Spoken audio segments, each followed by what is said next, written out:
لا يؤمن احدكم حتى يكون هواه تبعا لما جئت به او كما قال علیہ الصلوۃ والسلام۔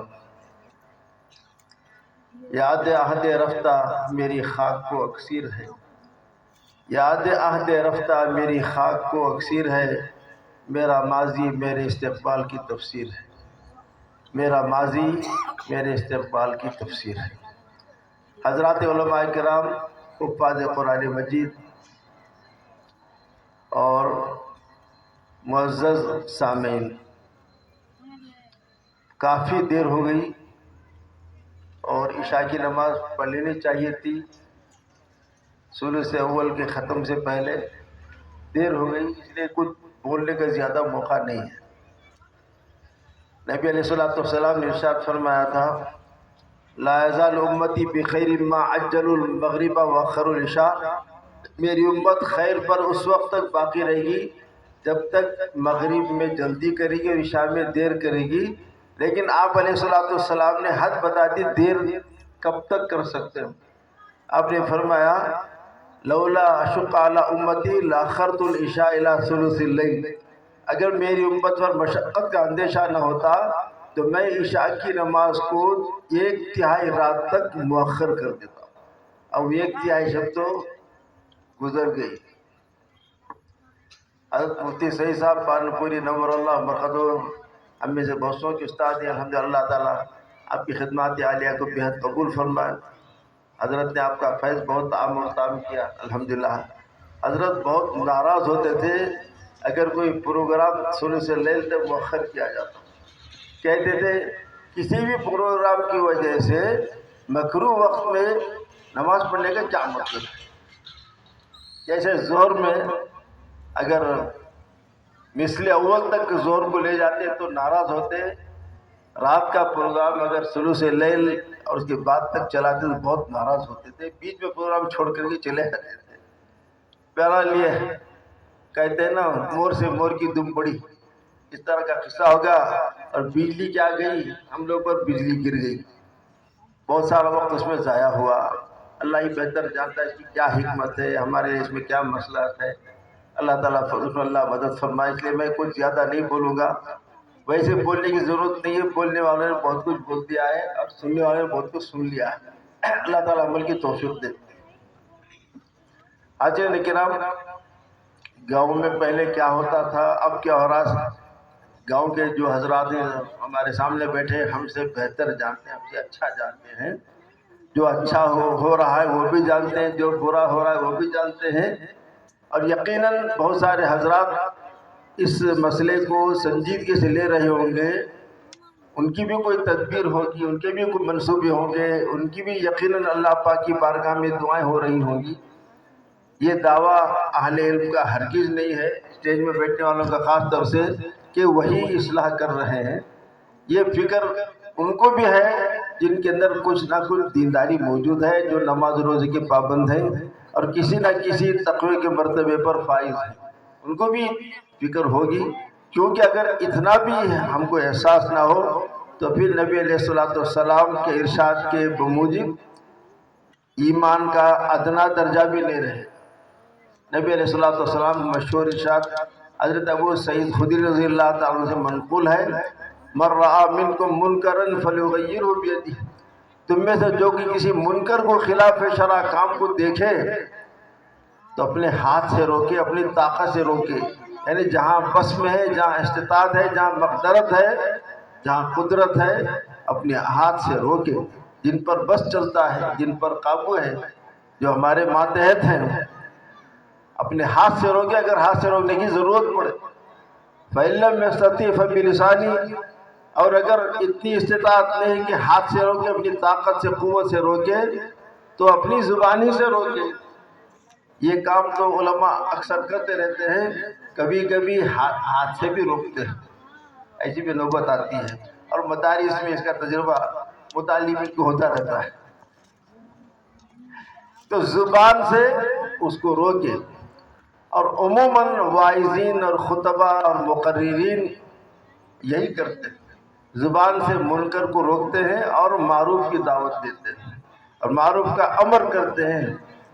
فَإِن لَّمْ يَسْتَطِعْ فَبِلِسَانِهِ، اگر اتنی بھی طاقت نہیں ہے کہ ہاتھ سے روکنا تو دور کی بات زبان سے بھی نہیں روک سکتے، تو غضب پہنچنے کا اندیشہ ہے یا مخالف بننے کا اندیشہ ہے، یہ بات کا کوئی فائدہ نہیں ہونے کا یقین ہے، تو کم سے کم دل سے ایسے برے آدمی کی برائی کو برا سمجھتے، برے آدمی کو برا نہیں سمجھتے، برے آدمی کی برائی کو برا سمجھتے ہیں۔ وَذَلِكَ أَضْعَفُ الْإِيمَانِ، یہ ایمان کا سب سے کمزور کم ترین درجہ ہے۔ حضرت اقدس تھانوی رحمۃ اللہ علیہ نے فرمایا کہ برے کو برا سمجھنا نہیں ہے، برے کی برائی کو برا سمجھنا ہے، کیونکہ وہ شخص برائی کی وجہ سے فی الحال برا ہے، اگر وہ برائی سے دور ہو گئی تو پھر تو اپنی فطرت کے مطابق وہ ٹھیک ہو جائے گا، اور واقعی بڑے ہی ایسی باتوں کو سمجھ سکتے ہیں۔ تو جو حالات ہمارے سامنے آئے اور پہلے سے بھی ہمارے علم میں ہیں، ہمارے علماء کے علم میں ہیں، ان کی وجہ سے کبھی کبھی مایوسی ہو جاتی ہے، اداسی ہو جاتی ہے اور ڈپریشن کا شکار ہو جاتے ہیں، لیکن اللہ بڑی قدرت والا ہے اور بڑی قوت والا ہے۔ اللہ تعالیٰ آن کی آن میں کایا پلٹ سکتا ہے، اور برے اچھے ہو سکتے ہیں، بد اخلاق بااخلاق ہو سکتے ہیں، اور بد عقیدہ اچھے عقیدت والے اچھے عقائد والے ہو سکتے ہیں، اور عبادت سے کوسوں دور رہنے والے عابد و زاہد بن سکتے ہیں۔ اللہ کے پاس کسی چیز کی کمی نہیں ہے۔ کس چیز کی کمی ہے؟ مولا تیری گلی میں، دنیا تیری گلی میں، عقبہ تیری گلی میں۔ ڈاکٹر اقبال نے بہت پہلے کہہ دیا تھا، نہ ہو مایوس اے اقبال اپنی کشت ویراں سے، نہ ہو مایوس اے اقبال اپنی کشت ویراں سے، ذرا نم ہو تو یہ مٹی بڑی زرخیز ہے ساقی۔ کہتے ہیں اپنے برباد شدہ کھیتی پر کبھی مایوس نہ ہو، کیونکہ یہ اگر کھیتی ذرا نرم ہوگی تو اس کے اندر زرخیزی کی صفت اب بھی باقی ہے۔ بس احساس دلانا ہے، اور احساس دلانے کے لیے سمجھے گویا یہ سارے علماء جمع ہو گئے، کوئی کہیں سے، کوئی کہیں سے، کوئی تمل ناڈو سے، کوئی آندھرا سے، اور اکثر کرناٹک سے، کرناٹک میں بھی دور دراز سے آپ حضرات کی خدمت میں حضرات پہنچے ہیں، اور امید رکھتے ہیں کہ جو برائیاں انشاءاللہ اللہ کے فضل سے دور ہوں گی، اور برائی کو دور کرنے میں جو لوگ کچھ نہ کچھ دینی کام کر رہے ہیں، نماز روزے کے پابند ہیں، بظاہر دینداری ہے، وہ حضرات بھی ہاتھ بٹائیں گے۔ ساری ذمہ داری صرف علماء کی نہیں، یہ کام آپ حضرات کے بھی کرنے کی ہے۔ علماء اپنے علم کے ذریعے سے اصلاح کریں گے، اور کسی کو اللہ نے مال دیا ہے، مال کے ذریعے بھی اصلاح کا راستہ طے کر سکتا ہے، اور اگر کسی کے پاس زبان ہے تو زبان سے بھی اس برائی کو دور کر سکتا ہے، کسی کے پاس اور صلاحیت ہے، اور طرح کا کمال ہے، اور طرح کا ہنر ہے، تو اس کے ذریعے سے بھی منکرات کی اصلاح کر سکتا ہے۔ بہرحال ہر شخص اپنی استطاعت کے بقدر کام کرنے کا پابند ہے، اس لیے ہمت تو ہم کو نہیں توڑنا چاہیے، ہمت ہونی چاہیے اور کام کرنا چاہیے۔ اس سے بھی برے حالات اس امت پر گزرے ہیں، اور نبی علیہ الصلوۃ والسلام خاص طور سے جس زمانے میں مبعوث ہوئے، اس زمانے میں مکے کا اور وادی عرب کا، حجاز کا کیا حال تھا۔ آج کا دور اس سے تو بہت اچھا ہے۔ اس زمانے میں چاروں طرف گناہوں کے بادل تھے، اور کوئی برائی ایسی نہ تھی جو وہاں نہیں تھی، اور سب سے بڑی برائی کفر اور شرک کا دور دورہ تھا، بد اخلاقی عروج پر تھی، اور صحیح عبادت سے کوسوں دور تھے، اور بے حساب انہوں نے معبودان باطل تجویز کر رکھے تھے، اور معاملات کی صفائی کا تو کوئی مطلب ہی نہیں تھا، اور معاشرتی کیا کیا مفاسد اور خرابیاں تھیں سب ہمارے سامنے ہیں۔ ربیع الاول کے جلسوں میں سب باتیں ہم سنتے رہتے ہیں، اور علماء کرام بولتے رہتے ہیں۔ اس لیے اس دور کے حساب سے دیکھا جائے تو آج کا دور اتنا خوفناک، اتنا خطرناک نہیں ہے، اور ہدایت کے راستے اللہ کی جانب سے کھلے ہوئے ہیں، بس ذرا توجہ دلانے کی ضرورت ہے۔ انشاءاللہ توجہ ہوگی، اور سامنے والے کو بھی اللہ تعالیٰ توفیق سے نوازنا چاہے گا، تو اللہ کے لیے کام کوئی مشکل نہیں ہے۔ وما ذلک علی اللہ بعزیز، میں اشارے سے بول سکتا ہوں، بہت کافی ہو گیا ہے۔ اللہ تعالیٰ نے قرآن پاک میں اس امت کی تعریف فرمائی، بلکہ اس کے ذمہ داری کو بتایا، کنتم خیر امت، تم یعنی اے امت محمد سب سے اچھی امت ہو. کیوں؟ اخرجت للناس، تم کو نکالا گیا ہی ہے لوگوں کو نفع پہنچانے کے لیے. وہ کیا نفع ہے؟ تأمرون بالمعروف، تم بھلی باتوں کا حکم کرتے ہو، وتنہون عن المنکر، اور منکر سے روکتے ہو. عجیب و غریب بات ہے، معروف اور منکر کو سمجھے تو مضمون آسانی سے ذہن میں اتر جاتا ہے. معروف کہتے ہیں اس چیز کو جو ہمارے نزدیک مشہور بھی ہو، ہم سمجھتے بھی ہوں، اسے پہچانتے بھی ہوں. اس کا مطلب یہ ہے اللہ تعالیٰ یہ بتانا چاہتے ہیں مسلمانوں تمہارے نزدیک ہر نیکی معروف ہونی چاہیے. وہ اوپری چیز نہیں ہے، اجنبی چیز نہیں ہے، اس سے تم واقف ہو، اس سے تمہاری پہچان ہے، اس کے پہچاننے میں تمہارے لیے کوئی دشواری نہیں ہے. تمہارے نزدیک کوئی اجنبی چیز نہیں ہے، نئی چیز نہیں ہے، تمہاری پرانی اس سے دوستی ہے، پرانا تعلق ہے، پرانی مناسبت ہے. تو اللہ تعالیٰ نے معروف فرمایا نیکی کو. اور منکر کہتے ہیں اوپری چیز کو، اجنبی چیز کو جس سے کوئی جان پہچان نہیں ہے. معلوم ہے فطری طور پر ایک مسلمان کو معروف سے شناخت ہے، معروف کی شناخت ہے، معروف سے، نیکی سے، بھلی باتوں سے اس کی پہچان ہے، اس کی مناسبت ہے. اور منکر مسلمان کے لیے ایک اجنبی چیز ہے جس سے کوئی واسطہ نہیں ہے، وہ نہیں جانتا. تو اگر کسی کے نزدیک منکر معروف ہو جائے نعوذ باللہ، اور معروف منکر ہو جائے، بس اللہ تعالیٰ ہی حافظ. اس لیے ہم لوگ اس طرف توجہ دیں، اور ذرا سی توجہ ہوگی اللہ کی بڑی مدد ہو جائے گی. ہمارا کام قدم اٹھانا ہے، قدم آگے لے جانا اللہ تعالیٰ کی ذمہ داری. اللہ اپنے فضل سے یہ سارا کام کرتا ہے. تو فرمایا تم لوگ بھلی باتوں کا، معروف کا حکم کرتے ہو اور بری باتوں سے روکتے ہو. تو ہمارا شیوائی یہ کام ہے، اور اسی وجہ سے ہم خیر امت ہیں، ورنہ خیر امت ہونے کا کوئی مطلب نہیں ہے. پھر اللہ تعالیٰ نے ارشاد فرمایا وَلْتَكُمْ مِنْكُمْ أُمَّةٌ يَدْعُونَ إِلَى الْخَيْرِ، تم میں سے ایک جماعت ایسی ہونا ضروری ہے جو خیر کی طرف، اسلام کی طرف، اسلامی اعمال کی طرف دعوت دے. یأمرون بالمعروف، وہ معروف کا حکم کرتے رہے، وینہون عن المنکر، اور بری باتوں سے روکتے رہے. تو اللہ تعالیٰ نے فرمایا ایک جماعت باقاعدہ اس کام کے لیے ہونی چاہیے. اللہ تعالیٰ نے الحمدللہ اپنے فضل سے اہل علم کو ایسی جماعت بنایا. اس کا مطلب یہ نہیں دوسرے کام نہیں کرتے، دوسرے بھی کرتے ہیں، لیکن یہ خاصہ، یہ اصل صفت حضرات علماء کرام کی ہے جو خیر کو پہلے پڑھتے ہیں، اسے سمجھتے ہیں، اس کا علم حاصل کرتے ہیں، اس کی دعوت دیتے ہیں، پھر معروفات کا علم حاصل کرتے ہیں، اس کا حکم کرتے ہیں، پھر منکرات کو سمجھتے ہیں، اس سے روکتے ہیں. اور یہ اس جماعت کا ہونا فرض کفایہ ہے. اللہ نے اسی کی طرف اشارہ فرمایا تم میں سے ایک جماعت ایسی ہونی لازمی ہے جو معروف کا بھی حکم کرے اور منکر سے بھی روکے. اس کا مطلب یہ ہوا صرف معروف کا حکم کرنا، اس کی دعوت دینا کافی نہیں ہے، منکر سے روکنا بھی ضروری ہے. لیکن ایسا کوئی ضروری نہیں کہ ہر ایک آدمی یہ کام کرے، اس لیے کہ جب اس نے کچھ سیکھا نہیں، کچھ جانا نہیں، علم حاصل نہیں کیا، پہلی بات تو انہیں نہیں معلوم کہ معروف کیا، منکر کیا ہے. اب جب پتہ ہی نہیں تو کیا امر بالمعروف کرے گا، کیا نہیں منکر کرے گا. اس لیے کسی پر الزام تراشنے سے پہلے ہم اپنے گریبان میں منہ ڈال کر کے دیکھیں کہ ہم کیا کر رہے ہیں. دوسروں پر الزام ڈالنا آسان ہے اور خود اپنے اوپر الزام لگانا مشکل ہے. اس لیے یہ بات ہمیشہ ذہن میں رکھیں، اور کوئی بھی یہ نہ سمجھے کہ میں ہی یہ کام کر رہا ہوں. بعض حضرات کا دعویٰ ہو سکتا ہے کہ ہم ہی یہ کام کرتے ہیں. یاد رکھیں تبلیغ اور دعوت دونوں چیز کا نام ہے، معروف کا حکم کرنا اور برائی سے روکنا.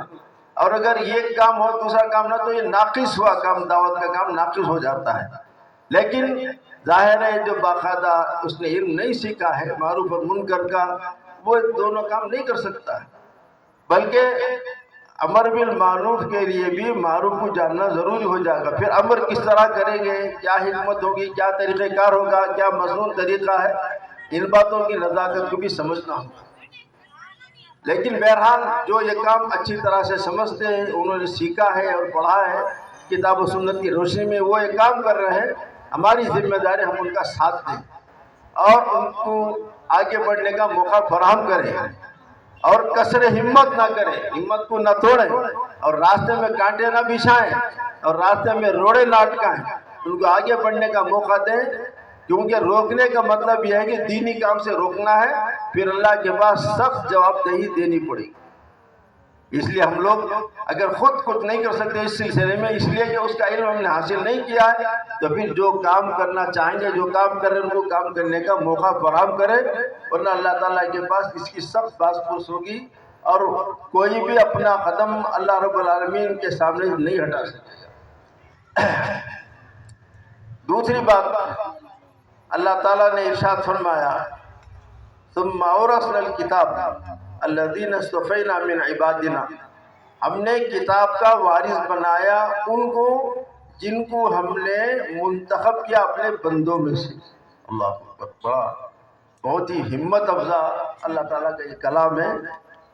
جن بندوں کو ہم نے منتخب کیا ان کو ہم نے کتاب کا وارث بنایا۔ اس سے پہلے کہ آج میں اللہ نے فرمایا تھا اے نبی ہم نے آپ کی طرف جس کتاب یعنی قرآن مجید کی وحی کی ہے، یہ وہ کتاب ہے جو برحق ہے، جو سابقہ کتابوں کی تصدیق کرتی ہے، ان مضامین کی تائید کرتی ہے، تصویب کرتی ہے۔ اس کا مطلب یہ ہے کہ اس آخری کتاب میں اللہ کے کلام میں اور قرآن مجید میں سابقہ ساری باتیں آ گئی ہیں۔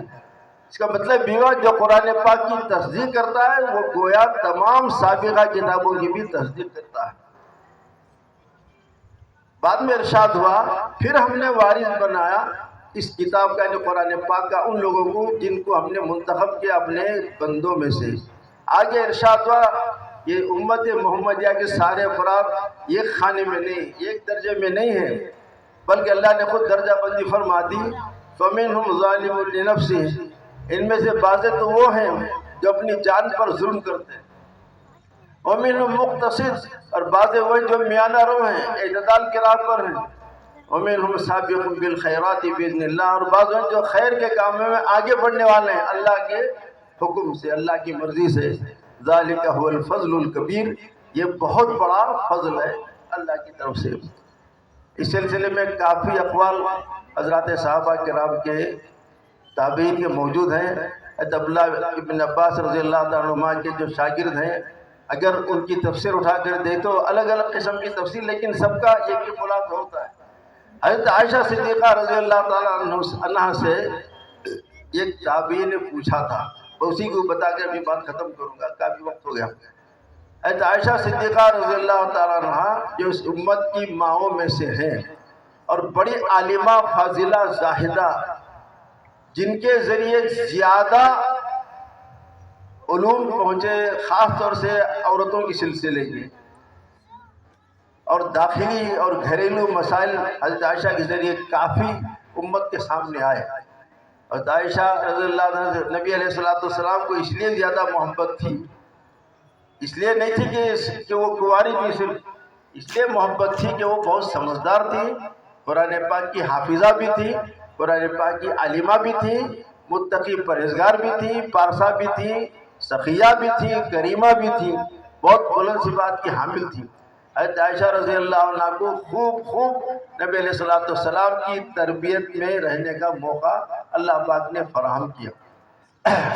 حضرت عائشہ رضی اللہ عنہ اتنی بڑی عالمہ تھی، جب صحابہ کرام میں کسی مسئلے میں اختلاف ہوتا تو آخری فیصلہ حضرت عائشہ ہی کا ہوتا۔ اب حضرت عائشہ جو طے فرماتی تو وہی سمجھے کہ قول فضل ہوتا تھا، اتنی بڑی عالمہ تھی ماشاءاللہ۔ اب ان باتوں میں جانے کا موقع علماء کرام اشاروں کو سمجھ رہے ہیں۔ تو ایک صحابی نے تابعی نے پوچھا کہ ثم اورثنا الکتاب الذین اصطفینا من عبادنا میں جو تین طبقے اللہ تعالیٰ نے بیان فرمائے امت محمدیہ کے سے کون مراد ہے؟ تو حضرت عائشہ صدیقہ رضی اللہ عنہ نے جو فرمایا میں اسے پڑھ کر کے تھوڑی دیر اپنے آپ کو قابو میں نہیں پا سکتا،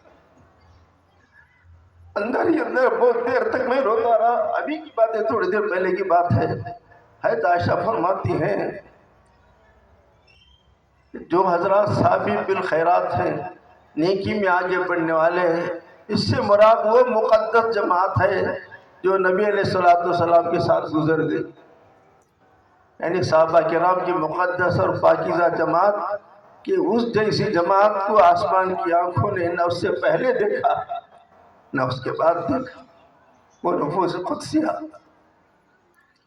وَمِنْهُمْ مُقْتَصِدٌ، جو لوگ میانرو ہیں یعنی جن سے اکثر نیک اعمال کا صدور ہوتا ہے، کبھی کبھی برائی ہوتی ہے، پھر وہ سچی توبہ کر لیتے ہیں، یہ وہ ہیں جو پہلوں کے سابق بالخیرات کے نقش قدم پر چلتے ہیں، ان کا کامل اتباع کرنے کی کوشش کرتے ہیں۔ اگر اس میں کچھ ظلم ہو جائے، کچھ چوک ہو جائے تو اللہ کی بارگاہ میں پکی اور سچی توبہ کر کے اپنا معاملہ صاف کر لیتے ہیں۔ یہ دوسری جماعت ہے۔ اور حضرت عائشہ نے فرمایا جو ظالم ہیں یہ وہ ہیں جو مجھ جیسے اور تم جیسے ہیں۔ اللہ، حضرت عائشہ صدیقہ کی تواضع اور عاجزی دیکھیے، اپنے آپ کو بھی ظالموں لنفسی میں شمار کر رہی، حالانکہ اس میں کوئی شک نہیں، اللہ کی قسم کھا کر کہہ سکتے ہیں کہ حضرت عائشہ صدیقہ رضی اللہ تعالیٰ عنہ بھی سابقون بالخیرات میں سے ہیں، بلکہ اولین سب کی ممتاز خاتونوں میں سے ہیں۔ مگر ان حضرات پر چاہے مرد ہوں یا عورتیں ہوں، حضور علیہ السلام کی تربیت یافتہ جو خشیت الہی کا غلبہ ہوتا تھا تو اس طرح کی باتیں نکلتی، تو معلوم ہوتا ہے اس امت میں کچھ وہ ہیں جو ظلم کرتے ہیں اپنے اوپر۔ یاد رکھیں، گناہ کرنے والا کسی پر ظلم نہیں کرتا، اپنے ہی اوپر ظلم کرتا ہے۔ یہ نہ سمجھے کسی پر ہم ظلم کر رہے ہیں، کسی کا نقصان کر رہے ہیں، نہیں، اپنے ہی اوپر ہم لوگ اپنا ہی نقصان کر رہے ہیں۔ اسی لیے حضرت یونس علیہ السلام نے جب مچھلی کے پیٹ میں تھے دعا کی تھی، لا الہ الا انت سبحانک انی کنت من الظالمین، تو ہی عبادت کے لائق ہے، تو ہی پاک ہے۔ ہم نہیں کہہ سکتے کہ ہم بھی پاک ہیں، اللہ تو ہی پاک ہے ہر عیب سے، تیرے اندر کوئی کمی نہیں، کوئی خرابی نہیں، کسی قسم کا نقص نہیں ہے، تو ہی معبود ہے، ہم تیرے عابد ہیں۔ انی کنت من الظالمین، میں ہی ظالموں میں سے ہوں۔ مطلب یہ ہے کہ میری اس چوک کا اور مجھ سے جو بھول ہوئی اس کا نقصان مجھے کو ہو رہا ہے، تیرا کوئی نقصان نہیں ہوا ہے۔ اللہ اکبر۔ حضرت آدم و حوا سے جب وہ چوک ہو گئی، اللہ نے فرمایا تھا اس درخت کے قریب نہ جانا، تو آگے چل کر ابلیس کے بہکاوے میں آئے، اماں نے ابا کو بھی پھسلا دیا اور دونوں درخت کے قریب چلے گئے۔ باقی کون سا درخت تھا جب اللہ نے بتانا ضروری نہیں سمجھا، ہم کی جھک مارے، اپنا وقت کیوں ضائع کرے۔ کوئی بھی ایک درخت تھا جس کے قریب جانے سے منع کیا تھا، جب قریب نہیں جانا تھا چکنے کا کوئی مطلب نہیں تھا، لیکن اللہ کا ایک نظام ہے جو آگے چلانا تھا۔ اگر وہ نہ ہوتا تو یہ سلسلہ ہی نہ ہوتا، نہ گریے شری ہوتی، نہ بنگلور ہوتا، نہ انڈیا ہوتا، نہ افغانستان ہوتا، نہ عرب ہوتا، نہ عجم ہوتا۔ اللہ کو ایک نظام چلانا تھا اور یہی ایک راستہ تھا اللہ کی مرضی کے مطابق اور ہماری قسمت کے مطابق۔ تو دونوں نے اس درخت کو چکھ لیا، پھر جو نہیں ہونا تھا بظاہر وہ ہو گیا۔ اللہ کے علم میں تو تھا کہ یہ ہونے والا ہے، لیکن اللہ تعالی نے اس کا راستہ نکالا۔ تو جب زمین پر اتار دیے گئے اس بھول اور چوک کی وجہ سے، تو دونوں نے کیا کہا، ربنا ظلمنا انفسنا، اے ہمارے رب ہم نے اپنے نفسوں پر ظلم کیا، یعنی اللہ ہماری چوک کا بھول کا نقصان تجھے کچھ نہیں ہوا ہے، جو ہوا ہے ہمارے نقصان ہوا ہے۔ معلوم ہوتا ہے گناہ کا وبال خود اپنے اوپر آتا ہے، اللہ کا کوئی نقصان نہیں ہوتا، نہ دین اسلام کا کوئی نقصان ہوتا ہے، نہ اسے جنت میں کوئی فرق آتا ہے، نہ جہنم میں کوئی فرق آتا ہے، نہ نظام کائنات میں کوئی خلل پڑتا ہے۔ اور آپ کو معلوم ہونا چاہیے اگر کسی کے جانے سے نظام کائنات کو درہم برہم ہونا تھا تو حضرت خاتم الانبیاء صلی اللہ علیہ وسلم کے جانے سے فرق پڑنا پڑتا، لیکن جب آپ کے جانے ہی سے کوئی نظام درہم برہم نہیں ہوا، پھر کسی کے جانے سے بھی کچھ نہیں ہوگا۔ اسی سے سمجھ جائے کہ اگر کوئی گناہ کرتا ہے تو اس کا وبال خود اس پر آتا ہے، اللہ کا کچھ نہیں بگڑتا۔ تو معلوم ہوتا ہے کہ گناہ کرنے والا خود اپنے اوپر ظلم کرتا ہے۔ وما ظلمهم اللہ ولکن كانوا انفسهم یظلمون، اللہ نے ان پر ظلم نہیں کیا بلکہ وہ خود اپنے اوپر ظلم کرتے تھے۔ تو جو گنہگار ہوتا ہے اپنے اوپر ظلم کرتا ہے، لیکن اگر اس ظلم کی اصلاح نہیں کی گئی تو اس کے ظلم کا اثر دوسروں کو بھی پڑتا ہے، اور اسی مقصد کو لے کر ہم لوگ یہاں جمع ہوئے۔ تو ظالم لنفسہ میں سے بہت سارے ہیں۔ جب حضرت عائشہ نے اتنی بڑی بات فرما دی تو ماں شما ہما و شما کا کیا حساب، کوئی جو حساب ہی نہیں ہے۔ تو بہت سمجھے کہ بہت دیر تک میں اندر